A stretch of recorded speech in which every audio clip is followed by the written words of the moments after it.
Les amis, bonjour, j'espère que vous allez bien. Aujourd'hui on se retrouve pour une nouvelle vidéo pour vous parler de la 4L. Aujourd'hui on va plus vous présenter notre 4L en détail et on va vous montrer tout ce qu'il y a à faire dessus et tout ce qu'on a déjà fait dessus. C'est parti.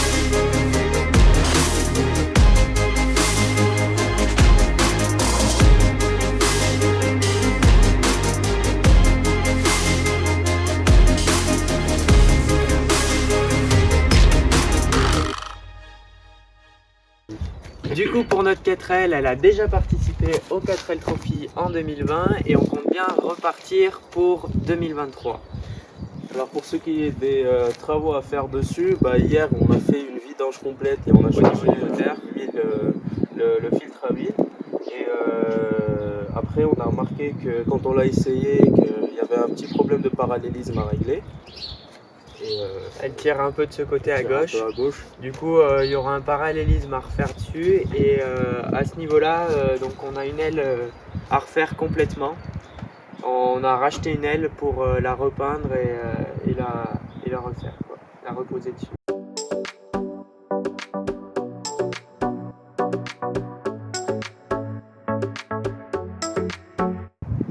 Et au niveau du matériel que nous a fourni l'ancien propriétaire, on a pas mal de pièces qui se trouvent dans le coffre. On vous y amène tout de suite. Au niveau du matériel qu'on retrouve dans le coffre, donc on a l'aile avant qui est démontée comme ceci. On aura aussi des étriers de frein. Ouais. Voilà, c'est des anciennes qui ont été changées. On a aussi un ventilateur qu'il faudra qu'on change à l'avant puisque l'autre est cassé d'un côté. Quoi dire?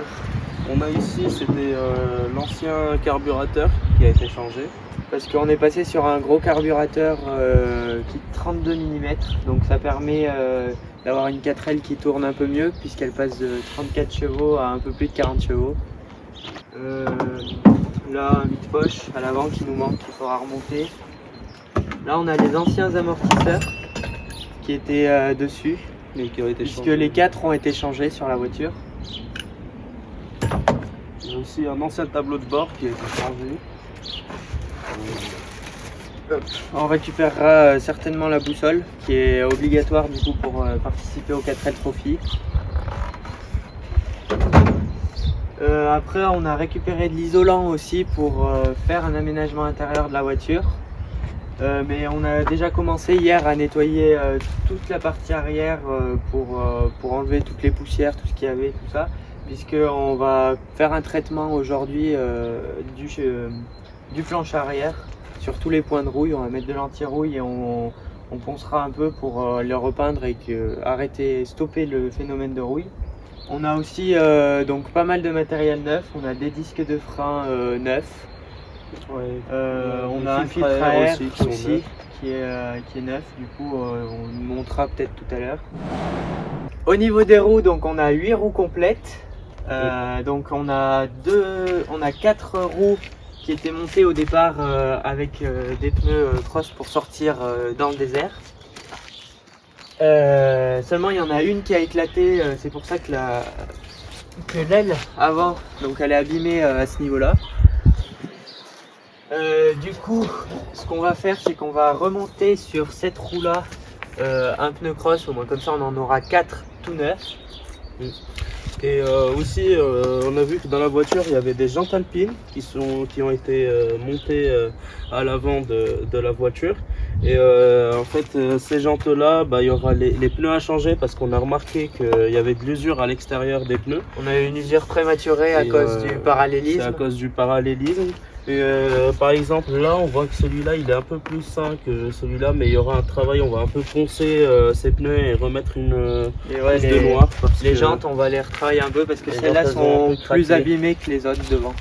On vous emmène tout de suite les voir. Donc là, par exemple, au niveau ces jantes-là, elles sont beaucoup moins abîmées.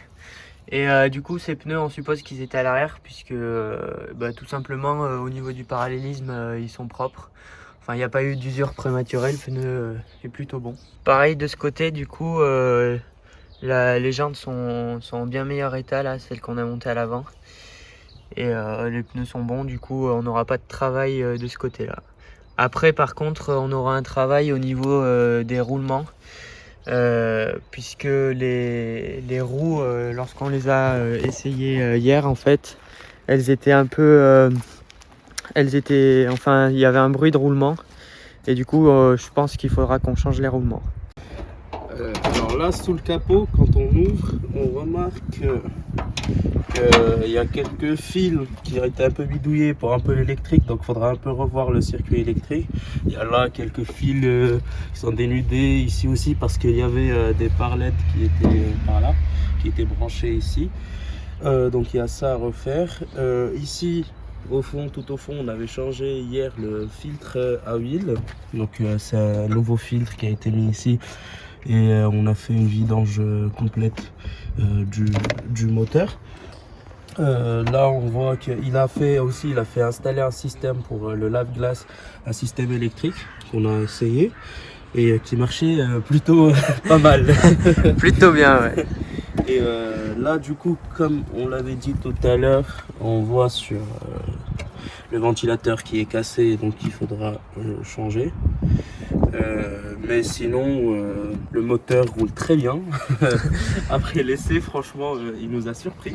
Comme on vous l'a dit tout à l'heure, là si vous regardez déjà les amortisseurs ils sont neufs, on les voit ici, et là au niveau de tout ce qui est rotule etc, tous les caoutchoucs, tous les joints ont été refaits, donc on n'aura pas de souci par rapport à ça. Il y aura juste le roulement à revoir et le parallélisme et ça sera tout bon. Donc au niveau de l'intérieur, c'est un intérieur 4L classique, à part que les sièges ont été changés. Donc normalement c'est des sièges de Xara Picasso là qu'on retrouve, qui sont beaucoup plus confortables que les sièges de 4L.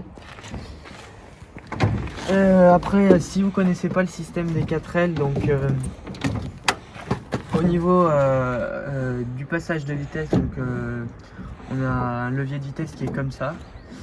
Donc on a la 1, la 2, la 3, la 4 et la marche arrière qui est vraiment tout au bout comme ça. Après par rapport à ce qui a été rajouté, donc on a un autoradio avec des enceintes qui sont juste derrière là. Donc le son est plutôt bon. Au niveau de ce qui est klaxon, donc on va vous la démarrer au moins comme ça la fera tourner un petit peu.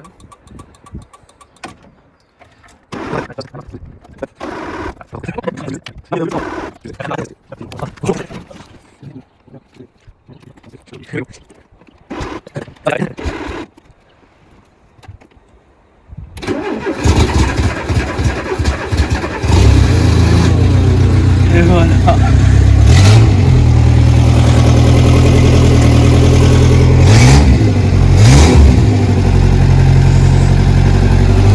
Et donc du coup à ce niveau-là on a plusieurs klaxons. T'as le klaxon normal qui est là. Il y a ce truc là qui faudra bien fixer parce que ça fait plus de bruit que le moteur. J'ai l'impression. Et une fois démarré, faut pas oublier de rendre le starter à sa place parce que sinon ça pousse.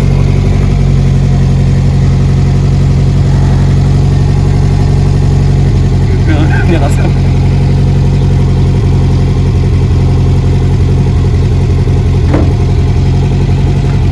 Bon, on peut couper là.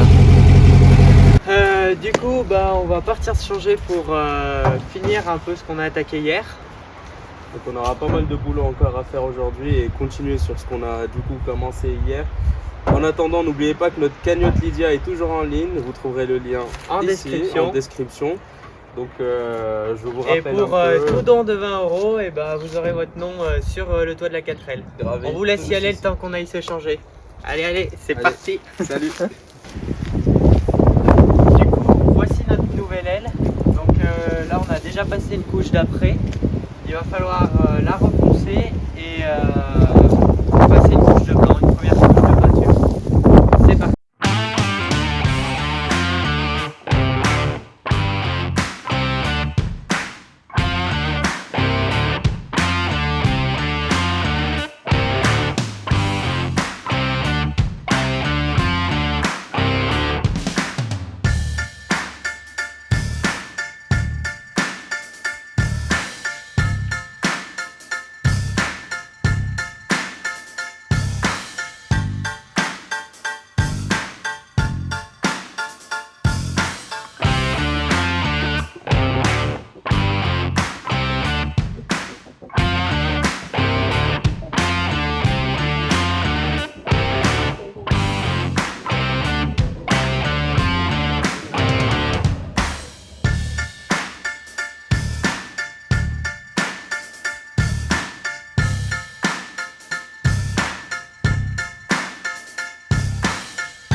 Du coup, pour la peinture, on est allé acheter hier de la peinture chez Action. Donc c'est de la peinture pas chère, mais pour ce qu'on a à faire nous, ça suffira amplement. Et on va l'appliquer sur toute l'aile. On va faire probablement 2 ou 3 couches. On va voir en fonction de ce qu'on a, parce qu'on en a acheté d'autres. On n'a pas que cette bombe là. Et puis c'est parti.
Du coup maintenant on va appliquer un peu d'anti-rouille sur les différents endroits où on a gratté avec la brosse métallique pour stopper la rouille tout simplement.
Aujourd'hui, du coup, on a pu finir le traitement du coffre.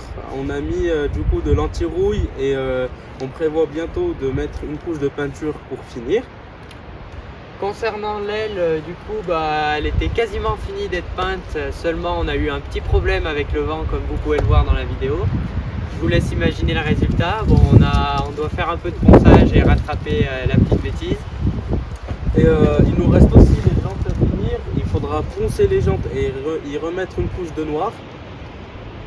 Et après, en ce qui concerne donc le moteur, normalement, vu que la vidange et tout ça a été fait, qu'elle freine, il y aura essentiellement du coup, je pense, un parallélisme à faire comme on vous l'a dit en début de vidéo.